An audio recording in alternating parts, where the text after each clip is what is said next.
आज कौन सी एक एक जुमलेबाजी कभी। अब देखो जैसे किसी के पास नहीं रहता है, कुछ रह जाता है तो क्या जाता है, दरवाजे दरवाजे भीख मांगता है कि हमको एक मुठ्ठा मिट्टी दे दो, एक मुठ्ठा चावल दे दो। ये सब क्या है, क्या है ये सब अपने नाकामी को छिपाने के लिए लोगों को दिग्भ्रमित कर। नमस्कार, आप देख रहे हैं दूरदर्शन टीवी। आजाद समाज पार्टी के राष्ट्रीय सचिव एवं लोकसभा डुमरियागंज के प्रभारी पूर्व विधायक अमर सिंह चौधरी ने किया संसदीय क्षेत्रों का दौड़ा कर बढ़ाई डुमरियागंज संसदीय क्षेत्र की राजनीतिक में हलचल। मीडिया से बातचीत में चौधरी अमर सिंह ने कहा, डरी हुई विपक्ष, सोई हुई जनता और बिकाऊ मीडिया तीनों लोकतंत्र के लिए घातक हैं। उन्होंने भाजपा के विकास को कागजों तक सीमित बताया। सिद्धार्थनगर के विकास पर उन्होंने भाजपा पर निशाना साधते हुए कहा, यह दूसरों के विकास को अपना विकास गिना देती है, यह जुमलेबाजी अधिक है और काम कम है। देखिए हमारे चैनल पर बातचीत में चौधरी ने क्या कहा है कि आप आजाद समाज पार्टी के लोकसभा प्रभारी हैं। डुमरियागंज के क्षेत्र में जो है कहां दौड़ा रहा और क्या क्या मुद्दे को लेकर के। दूरदर्शन टीवी को धन्यवाद। चूंकि जब से भीम आर्मी आजाद समाज पार्टी के हमारे मुखिया ने हमको डुमरियागंज का लोकसभा प्रभारी का दायित्व दिया है, तो उसके क्रम में निरंतर पूरे पार्लियामेंट में, डुमरियागंज में, पूरे क्षेत्र में दौड़ करके हर सुख दुख में तो जाने का प्रयास कर रहे हैं कि कहीं किसी की मिट्टी मंजिल है, कहीं किसी को कोई परेशानी है, कहीं कोई का इलाज है, कहीं कोई हॉस्पिटल है, तो ये कर रहा हूँ। लगातार रोज हर ब्लॉकों में 2-2 बैठकें मैं कर रहा हूँ पार्टी के तत्वाधान में। और आज भी मैं पलटा देवी सर्किल में गया था, इसमें सुचकुड़िया और बजहाँ, फिर आज पलटा देवी में भी चिड़िया होकर के आया हूँ। चूँकि बहुजन नायक माननीय कांसीराम साहब का परिनिर्वाण दिवस है, तो उसको लेकर के बासी विधानसभा में डिरई के बगल में एक चौराहा है कुर्थिया, वहाँ एक उनके भावभीनी श्रद्धांजलि को लेकर के परिनिर्वाण दिवस की एक सभा बुलाई गई है पार्टी के तत्वाधान में, वहाँ कर रहे हैं हम लोग, उसी की तैयारी भी कर रहे हैं। तो निरंतर क्षेत्र में पार्टी के मिशन को, मूवमेंट को और पार्टी के उद्देश्य को लेकर के हम लोग जनमानस में हैं, दौड़ रहे हैं। और मुझे लगता है कि जो हमारे पार्टी के राष्ट्रीय अध्यक्ष जी हैं आदरणीय चंद्रशेखर आजाद जी, उनकी संघर्षों को, उनकी नीतियों को, उनके विचारों को, उनके जो एक तरह से बहुजन के लोगों का मांग है, जिन लोगों के साथ तलखी सरकार कर रही है, डबल इंजन की सरकार कर रही है, उसको लेकर जो जंगोजहाद कर रहे हैं वो, उसको लेकर के जनता में काफ़ी लोगों में इस बात को विश्वास है और जिसका रिस्पांस मिल रहा है कि भीम आर्मी चीफ एक अच्छे उभरते हुए और लोगों के सुख दुख में सम्मिलित होने वाले नेता हैं, साहसी नेता हैं, नौजवान हैं।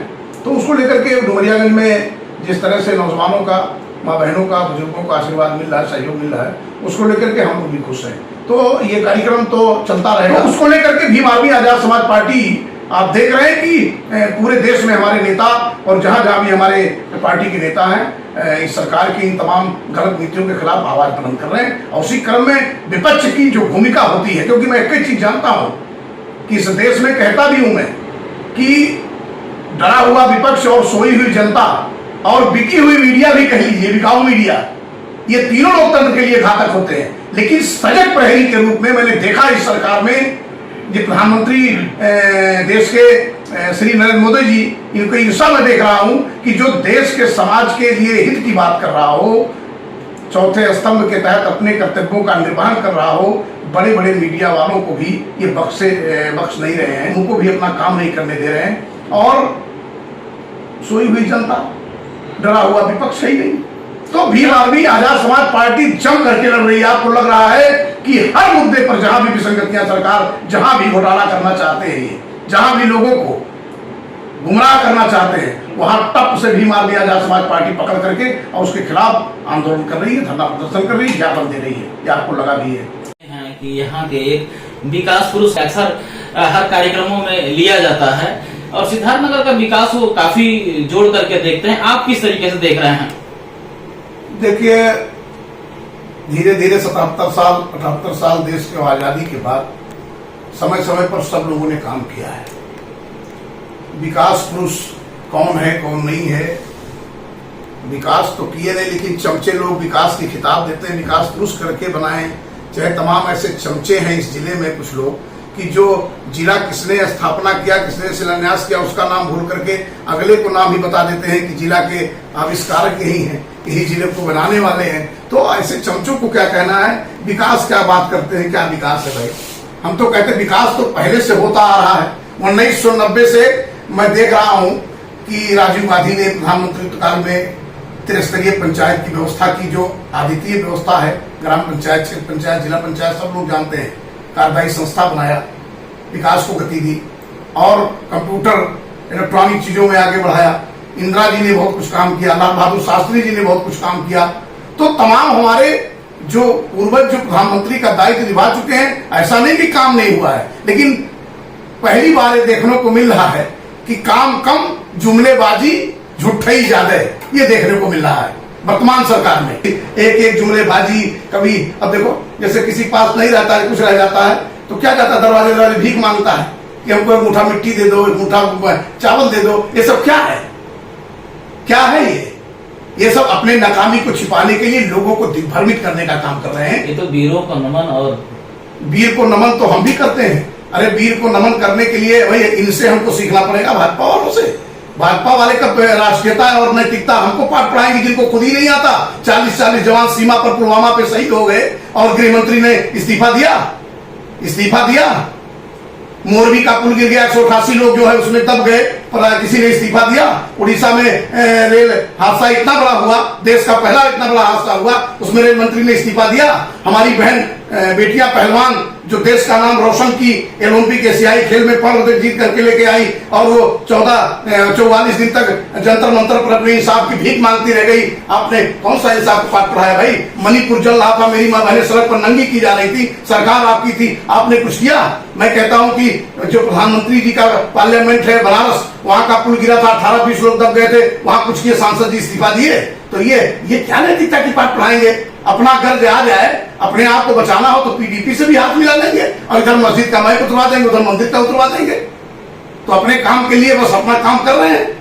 लोगों को बस इनकी वाली जो कर रहा है, अजीत पवार जैसे लोग जो घबरा कर चुके थे, वो भाजपा चले गए तो गंगा नहा लिए, साफ हो गए, और जिनके पास कुछ ही नहीं उसको जेल भेजा जा रहा है। अरे भैया ठीक है, कभी हमारी कभी तुम्हारी, रास्ता तुम ही दिखा रहे हो। अगर सत्ता आ गई तो कल इसके भुगत होगी, ये भी लोग बन सकते हैं, क्योंकि जो घोटाला जो घपला इस 9.5 साल में हुआ है वो सारी जनता जान रही, हम लोग भी जान रहे हैं, सब लोग जान रहे हैं। अब आपको पद दे दिया जनता ने, नवाज दिया, तो लाख करो चाहे लीक करो, चाहे लीक करो, चाहे लाख करो, चाहे जेल भेजो, चाहे उत्पीड़न करो, लेकिन याद रखना चाहिए कि अपने समय को नहीं भूलना चाहिए। समय किसी का नहीं होता, समय आएगा जाएगा। इसलिए ऐसे ईर्षाबाजी काम छोड़ करके अगर डेवलप की तरफ भारतीय जनता पार्टी ध्यान दे तब तो ठीक है, डेवलप की तरफ नहीं। अपने पार्टी का भी तमाम सवाल है, आप हमसे बैठिए, डिबेट कराइए। भारतीय जनता पार्टी के नेता जिले स्तर पर मुख्यालय पर बैठे, आपकी मीडिया बैठे, जनता बैठे, और ये नेता बैठे जुमलेबाज लोग, और आकर के हम लोग भी बैठते हैं, सवाल कर लें कहां से आ गया।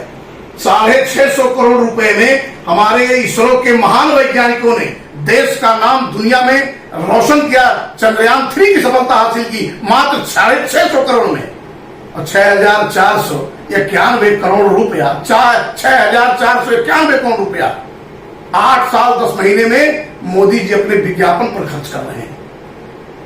और पिछली सरकारें तमाम काम की, जिसके खाते में 162 करोड़ रुपया पार्टी के है, और ये 9.5 साल में 35,991 करोड़ रुपए के भारतीय जनता पार्टी मालिक हो गए। तो आप तमाम सवाल हैं, आप कहां जाओगे? कागज कहीं मरता नहीं है, कागज जिंदा रहेगा, और समय जनता सब कुछ करेगी, क्योंकि जनता ही सब कुछ है, और जनता सब समझ चुकी है कि जुमलेबाजी क्या है। अभी आप चौधरी अमर सिंह पूर्व विधायक सौरभगढ़ बोल रहे थे, आपने कहा कि जैसा आप करेंगे वैसा आपको फल मिलेगा, लेकिन सवाल यही नहीं दबता है कि बोया पेड़ बबूल का तो आम कहां से हो। यह एक निशाना जरूर डुमरियागंज से साधे हैं, और जो है सीधा इनका कहना है कि भाजपा जितना काम नहीं की है उससे कहीं ज्यादा गिनाने में आगे है। मैं हूं अविनाश शुक्ला, मेरे साथ कैमरा पर्सन संतोष कुमार।